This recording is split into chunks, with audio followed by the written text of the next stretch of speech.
கோவிலுக்கு கூட்டிட்டு போறேன்னு தானே சொன்னீங்க, இந்த இடத்துக்கு வந்திருக்கோம். ஏங்க இந்த இயற்கை அழகே ஒரு கோவில் தானங்க. இந்த இயற்கை பஞ்சபூதங்கள்ல ஒண்ணு. அந்த காலத்துல ரிஷிகள்லாம் இந்த இயற்கையை தான் கடவுளா நினைச்சு வணங்குனாங்க.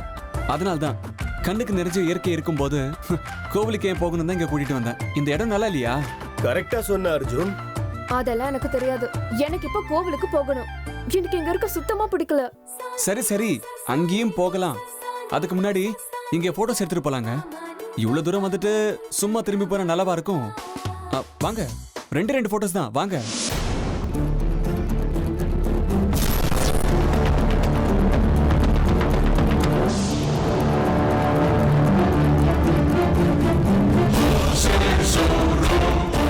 வாவ், எவ்வளவு அழகா இருக்குல்ல.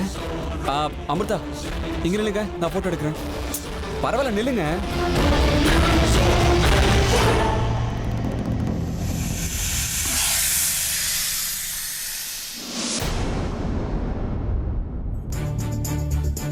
இதுதான் சரியான சமயம். யாரும் இல்லாத ஒரு இடத்துக்கு வந்திருக்கோம். கூடிய சீக்கிரத்துல நான் நினைச்ச காரியத்தை முடிச்சே தீரணும். முதல்ல அர்ஜுனை நான் இங்கிருந்து விரட்டி ஆகணும். அவன் இருக்கிற வரைக்கும் நான் நினைச்சதை என்னால செய்யவே முடியாது. மலைய ரசிக்கிறியா அமிர்தா? நல்லா ரசி. இதே மலையடிவாரத்துல உன்னோட பணம் கிடைக்க போகுது. அதுவும் இன்னும் கொஞ்ச நேரத்துல.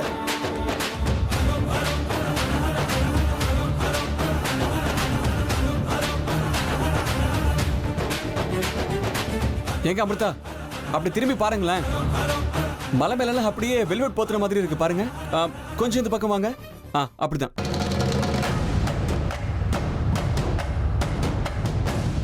அமிர்தா, கொஞ்சம் இந்த பக்கம் வாங்க. ஊருக்கு போன உடனே அந்த மொத்த குடும்பத்தையும் அழிக்கிற வேலையை உடனடியா ஆரம்பிக்கணும். சந்தோஷங்கிறது இவன் குடும்பத்தை பொறுத்த வரைக்கும் மறந்து போன விஷயமா இருக்கணும். கூடிய சீக்கிரம் எல்லாரையும் கொண்டுடுவேன்.